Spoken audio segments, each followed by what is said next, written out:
നമസ്കാരം മുതലാളി. എന്റെ ഗോപാല, നീ പോയി പിന്നീട് കാര്യങ്ങളൊക്കെ വല്ലാതെ കുഴഞ്ഞു. കുറുപ്പതയം കുഴങ്ങാനോ? നല്ല കാര്യമായി. ഈ ഗോപാലുള്ളപ്പോൾ കുറുപ്പതയം ആരെ പേടിക്കണം? നീ എങ്ങനെ ഇവിടെ എത്തി? നിന്റെ എഴുത്ത് കിട്ടിയപ്പം ഞാനങ്ങ് അന്തം വിട്ടു. അതെ അതെ, കഴിഞ്ഞ ആഴ്ച ഞാൻ ജയിലിൽ ചാടി. ഇപ്പോൾ എന്റെ പേര് ഗോപാലൻ എന്നല്ല, അന്തോണി. കണ്ടില്ലേ കുരിശ്? ആ മധുവിനെ കൊണ്ട് പൊറുതി മുട്ടി. ശിക്ഷ കഴിഞ്ഞ് വന്നതിന് ശേഷം എനിക്ക് ഒരു സ്വസ്ഥതയില്ല. അവൻ ഇതുവരെ ചത്തില്ലെങ്കിൽ കൊല്ലുന്ന കാര്യം ഞാനേറ്റു. ഒരു കോഴിയെ കൊല്ലുന്ന ലാഘവത്തോടെയോ പറഞ്ഞു.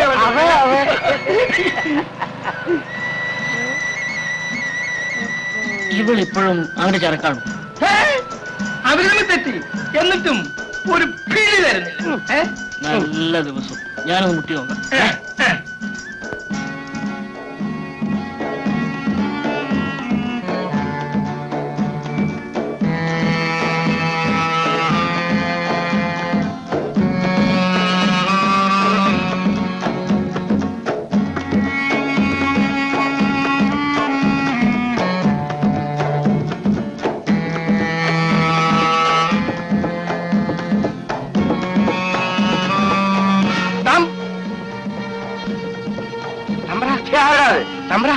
ഒരു റൗഡി രാധ ടീച്ചറിന്റെ പുറകെ പോകുന്നു. എവിടെ? അവൻ എന്തോ കുഴപ്പം ചെയ്യുമെന്നാണ് തോന്നുന്നത്.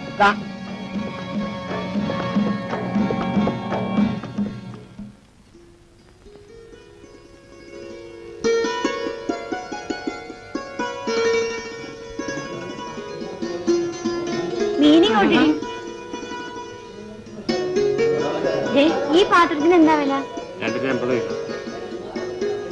ഈ മീൻ എന്താ വില? 3 രൂപ. ഈ മീൻ എനിക്ക് വേണം. ഇത് ഞാൻ വാങ്ങിച്ച മീനാണ്. എനിക്ക് ഇഷ്ടപ്പെട്ട എന്തും ഞാൻ തട്ടിയെടുക്കും. അതിന്റെ സ്വഭാവമാണ്. നിങ്ങൾ മനഃപൂർവ്വം വഴക്കുണ്ടാക്കാൻ വന്നിരിക്കുകയാണോ? പെണ്ണുങ്ങളോട് വഴക്കുണ്ടാക്കുമ്പോൾ ഒരു രസമാണ്. ഞാൻ വില പറഞ്ഞ മീനാണിത്. എന്റെ കയ്യിൽ തരൂ. പിണങ്ങാതെ. ഈ മീൻ വേണമെങ്കിൽ എന്റെ കൂടെ വന്നാൽ മതി.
സാർ, അങ്ങയുടെ തരുമ്പെങ്കിലും ബഹുമാനം ഉണ്ടായിരുന്നെങ്കിൽ മധു ഇങ്ങനെ ചെയ്യുമായിരുന്നു. അയാളെ അടിച്ച് പഞ്ചറായി കളഞ്ഞു. നിങ്ങൾക്ക് ഇയാളെ അറിയാമോ? അയ്യോ, അറിയും.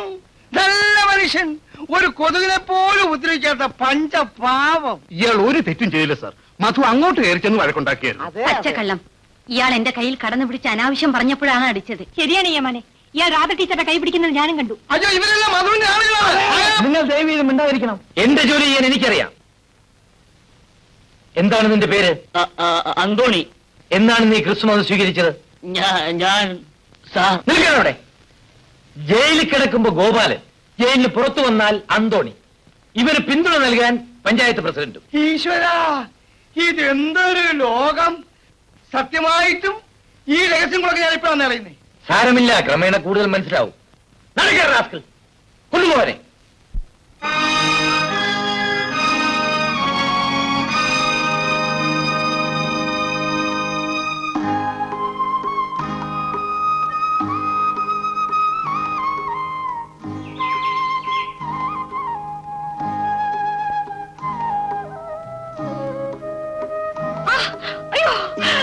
മധുവേട്ടാ, അയ്യോ എനിക്ക് പേടിയാവുന്നു.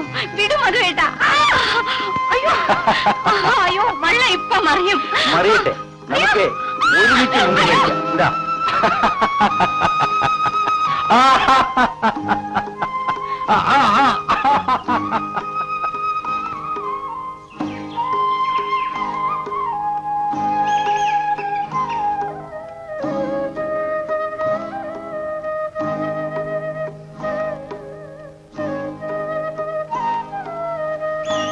രാധേ, നിനക്കൊന്നും പറ്റില്ലല്ലോ.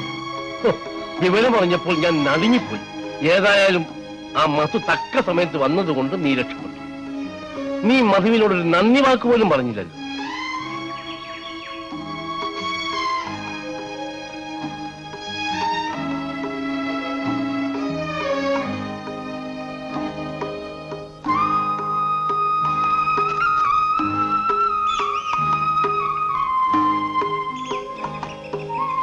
നല്ല ആളാ.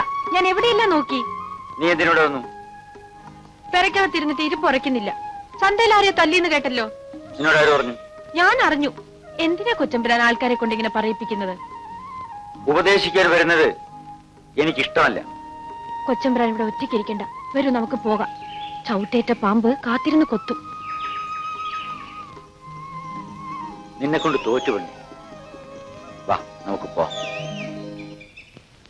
നമസ്കാരം. നമസ്കാരം. എന്താ ഡോക്ടർ, കേസ് വല്ലതുണ്ടോ? ഉണ്ട്. എന്റെ കേസിലെ പ്രതി നിങ്ങൾ തന്നെയാണ്. ഞാനോ? ഞാനെന്ത് തെറ്റ് ചെയ്തു? ഇന്ന് ചന്തയിൽ വെച്ച് നടന്ന സംഭവം നിങ്ങൾ ഓർത്തു നോക്കൂ. 2 ദിവസത്തിനു മുമ്പ് നിങ്ങൾ മധുവിനോട് കാണിച്ച ക്രൂരതയെ പറ്റി അപ്പോൾ നിങ്ങൾക്ക് ബോധ്യമാകും. പഞ്ചായത്ത് പ്രസിഡന്റ് ചൂണ്ടിക്കാണിക്കുന്നവരെയൊക്കെ തല്ലുന്നതല്ല ഇൻസ്പെക്ടറുടെ ജോലി. ഡോക്ടർ എന്നെ വല്ലാതെ തെറ്റിദ്ധരിച്ചിരിക്കുകയാണ്. ഞാൻ മധുവിനെ അടിച്ചത് അയാൾ നിയമം കയ്യിലെടുക്കാൻ ശ്രമിച്ചതുകൊണ്ടാണ്. പക്ഷേ ഒരു മൃഗത്തോട് പോലും മനുഷ്യന് ഇത്രയും ക്രൂരത കാണിക്കാൻ പാടില്ല. ക്ഷമിക്കണം മിസ്റ്റർ രാജ, ഞാൻ ഒരു ഡാക്ടറാണല്ലോ. അനുകമ്പ ഇല്ലാത്തവനെ ഒരിക്കലും ഒരു നല്ല ഡാക്ടറാകാൻ കഴിയില്ല. I am sorry doctor. ഒരു കുറ്റവാളിയായി മാത്രമേ ഞാൻ മധുവിനെ കണ്ടിട്ടുള്ളൂ. അതെന്റെ തെറ്റാണ്. മധുവിനെ എനിക്ക് അടുത്തറിയാം. ഒരു ഉരുക്കു മനുഷ്യന്റെ ശക്തിയും ധൈര്യവും കാണിക്കുന്ന അവൻ ഒരു കൊച്ചു കുട്ടിയെ പോലെ നിഷ്കളങ്കനാണ്. പക്ഷേ ആ പപ്പുക്കുറുപ്പും കൂട്ടരും ചേർന്ന് അവന്റെ ജീവിതം തകർത്തു കളഞ്ഞു. സ്വന്തമായി അവനുള്ളതെല്ലാം അവർ തട്ടിയെടുത്തു. ഇന്ന് രാധയ്ക്ക് പോലും അവനെ വെറുപ്പാണ്. രാധ അങ്ങയുടെ മകളോ? അതെ. ഒരിക്കൽ മധു രാധയുടെ കാമുകനായിരുന്നു. അവൾക്ക് അവനെ ജീവനായിരുന്നു. ഇന്ന് മധു എന്ന് കേൾക്കുന്നത് പോലും അവൾക്ക് വെറുപ്പാണ്. പപ്പുക്കുറുപ്പിന്റെ ചിരിയുടെ പിന്നിൽ എന്തൊക്കെയോ രഹസ്യങ്ങളുണ്ടെന്ന് എനിക്ക് തോന്നിയിരുന്നു. രാമപുരം കൊട്ടാരത്തിലെ നാരായണൻ തമ്പിയുടെ മരണം ഒരു കൊലപാതകമാണോ എന്ന് പോലീസ് സംശയിക്കുന്നുണ്ട്. ഞാനിവിടെ ചാർജ് എടുത്തത് അതും കൂടി അന്വേഷിക്കാൻ വേണ്ടിയാണ്. കഷ്ടം. നിരപരാധിയായ മധുവാണ് ജാനുവിനെ കൊന്നതിന്റെ പേരിൽ ജയിലിൽ പോയത്. പണ്ടു മാത്രമല്ല, ഇപ്പോഴും സ്വർണ്ണ പാത്രം കൊണ്ട് സത്യത്തിന്റെ മുഖം മറഞ്ഞിരിക്കുകയാണ്.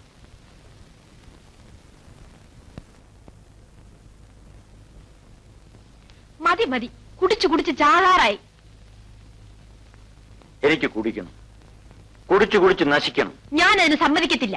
ഇനി ഇവിടെ ചാരായം കണ്ടാ ഞാൻ എടുത്ത് ദൂരെ കളയും. എന്റെ കൊച്ചമ്പുരാനെ മരിക്കാനില്ലാതാരിക്കണ്ടവളെ. എന്റെ കൊച്ചമ്പുരാൻ കുടിക്കുകയും ചെയ്യും, എന്നിട്ട് എല്ലാ പട്ടികളെയും മൊത്ത് ഛർദ്ദിക്കുകയും ചെയ്യും.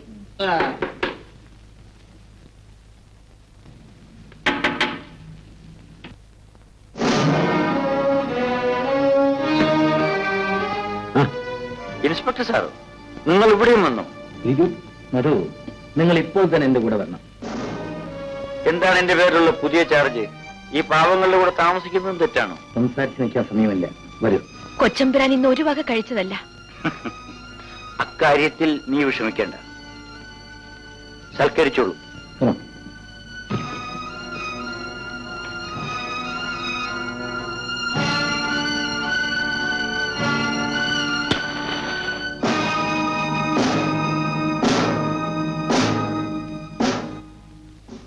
ഞാൻ തയ്യാറാണ്, തുടങ്ങിക്കോളൂ. എന്താ താമസം? ജോലി തീർക്കൂ. മരുന്നൊന്നും പുരട്ടിയില്ലേ? നിങ്ങൾ എന്നെ പരിഹസിക്കുകയാണോ? അല്ല മധു, ഞാൻ പശ്ചാത്തപിക്കുകയാണ്. I am sorry Madhu, I am terribly sorry. നിങ്ങൾ കരയുകയാണോ? പ്ലീസ് പ്ലീസ് ഇൻസ്പെക്ടർ, ആ കണ്ണുനീര് തുടയ്ക്കൂ. നിങ്ങളുടെ ചൂരലിനെ ഞാൻ നേരിടാം. പക്ഷേ നിങ്ങളുടെ കണ്ണുനീർ എന്നെ വീണ്ടും ഒരു മനുഷ്യനാക്കുമോ എന്ന് ഞാൻ ഭയപ്പെടുന്നു. മധു, നല്ലവനായ നിങ്ങൾ മദ്യത്തിനടിമയായി. നിങ്ങളുടെ കഥയറിയാൻ എനിക്ക് ആഗ്രഹമുണ്ട്. കഴിഞ്ഞുപോയ കഥകൾ അതറിഞ്ഞിട്ട് എന്ത് പ്രയോജനം? എല്ലാവരും എന്നെ വിട്ടിട്ട് പോയി. ഞാനെന്ന് ഏകനാണ്. എന്റെ വഴിയെ ഞാൻ മറന്നുപോയി. എല്ലാം എന്നോട് തുറന്നു പറയൂ. രാധ എന്തിനാണ് നിങ്ങൾ തെറ്റിദ്ധരിച്ചത്? രാധയോ? എനിക്ക് അവളുമായി യാതൊരു ബന്ധവുമില്ല. ആരാണ് നിങ്ങളോട് ഇതെല്ലാം പറഞ്ഞത്? എല്ലാം കള്ളമാണ്. ഈ മോതിരം ഇതും കള്ളമാണോ? പറയൂ.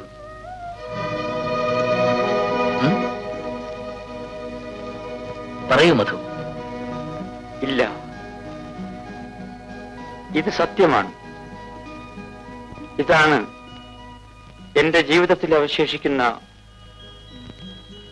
ഒരേ ഒരു സത്യം.